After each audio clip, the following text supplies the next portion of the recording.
네, 저희 아버님은 평생을 목수로 사셨습니다. 학창 시절에 아버님 일 도울 때마다 아버님이 나무코 부집으로 집을 만들어 가시는 모습, 또 다 지어졌을 때 훌륭한 집이 되어 있는 걸 보면 항상 아버님이 저는 자랑스러웠습니다. 한편으로 아버님 일 도우면서 그 아버님이 다루셨던, 그러니까 죽은 나무죠. 그 부집으로 짰던 죽은 나무. 그 죽은 나무에 대한 궁금함이 좀 있었습니다. 살아있을 때는 어떤 모습이었을까? 그런 모습, 그런 궁금증이 또 있었고, 또 이름을 알 수 없는 공사 자재가 되어 있는 나무들도 있었지만, 또 이름을 아는 나무도 있었습니다. 그게 제가 지금 기억하기로는 낙엽송이었는데, 아마 굉장히 길이도 길고 또 아주 높은 곳에 작업할 때 쓰시는 그런 나무였던 걸로 제가 기억을 합니다. 그 나무는 유독 이렇게 껍질이 붙어 있어서 제가 다룰 때마다 다치기도 많이 다치고 손에 가시도 많이 됐던 그런 나무였는데, 뭐 이렇든 저렇든 저에게는 나무에 호기심을 갖고 나무에 관심을 갖게 되는 그런 계기가 되었던 나무들이었습니다. 그리고 또 하나의 기억은 제가 어릴 때 초등학교 시절 나무 기억이 하나 있는데요. 아버님은 저를 이렇게 제 손재주가 있다고 항상 이렇게 많은 것들 가르쳐 주시고 또 어떻게 보면 예뻐하셨습니다. 그래서 제가 아버님한테 좀 자랑하고 싶은 게 있어서 철봉을 좀 하려고 저희 집에 큰 은행 나무가 있었습니다. 그래서 아마 초등학교 저학년 때일 것 같아요. 그래서 그때 그 은행 나무에다가 철봉을 달아서 제가 운동을 좀 해야겠다 이렇게 생각했었습니다. 그래서 근데 그 나무가 높아서 올라갈 때마다 불편해서 제가 나무 계단을 만들었습니다. 그래서 나무 계단을 만들기 위해서 못도 박고 나무도 잘라서 붙이고 철사도 감고 이렇게 해서 하루 종일 했겠네요. 네, 그렇죠. 그래서 열심히 만들어서 아버님한테 이제 멋지게 은행나무 철봉을 이제 자랑 삼아 아버님께 보여드렸는데, 그때 사실 저는 아버님한테 되게 칭찬받을 거라고 생각했었거든요. 근데 아버님한테 엄청나게 혼났었습니다. 저희 아버님이 좀 다혈질이라셔서 그때 살아있는 나무에 못 박고 철사 감는 거에 대해서 저로서는 상처가 될 만큼 좀 심하게 나무라셨습니다.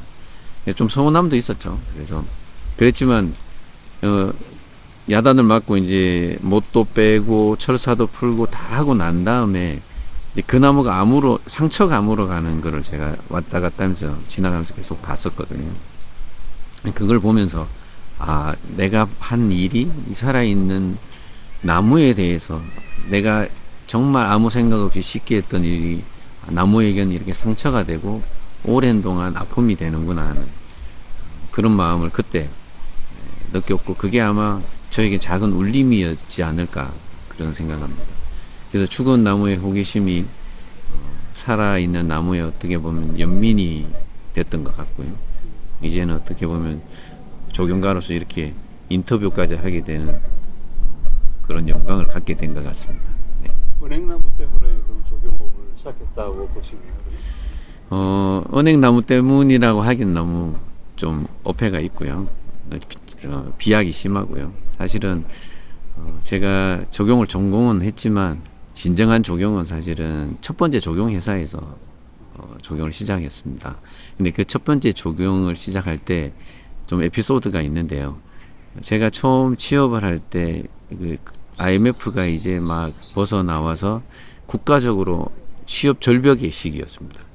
그래서 저는 그 당시 이제 대구 거주하고 있었는데, 그때 제가 무슨 호기가 있었는지 그 당시만 해도 조경업계에서, 뭐 지금도 마찬가지일 것 같은데요, 조경업계에서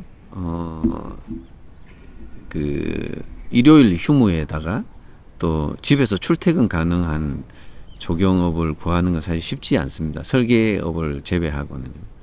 그 당시만 해도 한 20몇 년 전이니까요.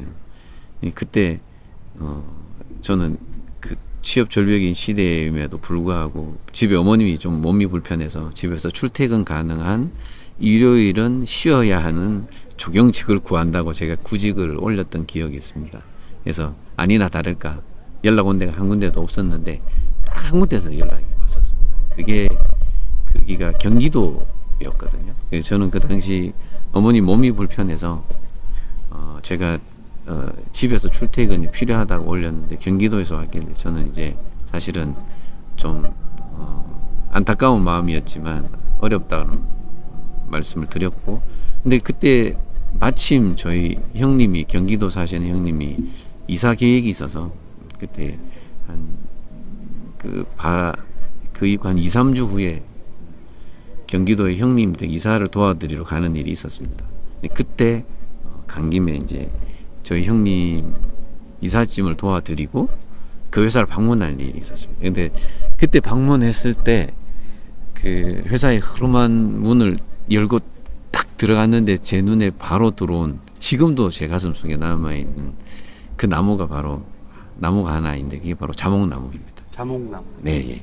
조그만 연못 옆에 이렇게 정말 어린아이 머리만한 자몽들이 정말 주렁주렁 달려있는 그 나무를 보고 제가 어떻게 보면 그 나무에 푹 빠졌다고나 할까요? 아니면 저를 마치 이 조경계로 끌어들이는 듯한 그런 아주 동화 속의 한 장면을 발견했었습니다. 그렇게 설명하셨나요?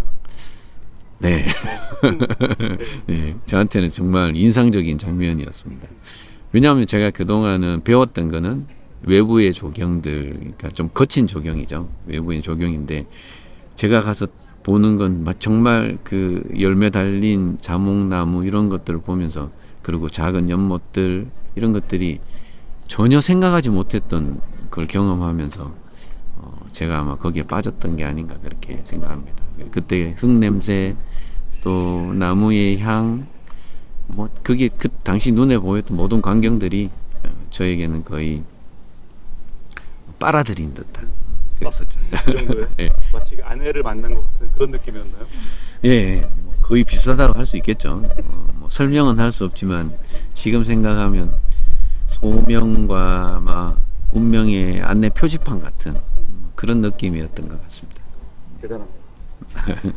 그 창조이라는 회사 이름도 대표님 나무 경험 방금 말씀하신 것처럼 네. 독특한 것 같은데, 네, 솔직히 누구나 알고 있는 연상 이미지가 있잖아요. 네, 연상. 네. 그 창조이라는 이름을 사용한 이유가 무엇이고 또 이것이 기업 철학과 어떤 관련이 있는지 좀 궁금합니다. 네. 조경을 이제 시작을 하면서 최고의 조경은 어떤 곳일까? 그리고 제가 진짜 해야 될 조경이 무엇일까? 남들과 같은 조경은 하고 싶지 않았습니다. 그래서 그런 제 마음속에 그런 질문을 던지던 차에 제가 생각났던 게 에덴 동산이었습니다. 모두가 아는 그 에덴 동산인데요. 물론 가보지도 않았고 뭐 뚜렷한 기록도 없지만 저에게는 아마 그 에덴 동산이 사람과 자연이 완전히 조화를 이루는 그런 곳이 아닐까. 조경가라면 그런 조경을 한번 해보면 좋겠다. 그렇게 생각했었습니다. 그래서 거기서는 아마 사람과 자연이 회복되고 또 살아나는 그런 일들이 일어나지 않을까. 뭐 병원은 아니지만, 저는 의사도 아니지만 조경을 통해서 사람이 살아나고 자연이 살아나는 그런 경험을 할 수 있다면 정말 한번 해보고 싶다는 그런 생각을 했었습니다. 그래서 땅이 회복되고 자연이 살아난다면 충분히 가능할 것 같다는 생각도 함께 하게 되었습니다.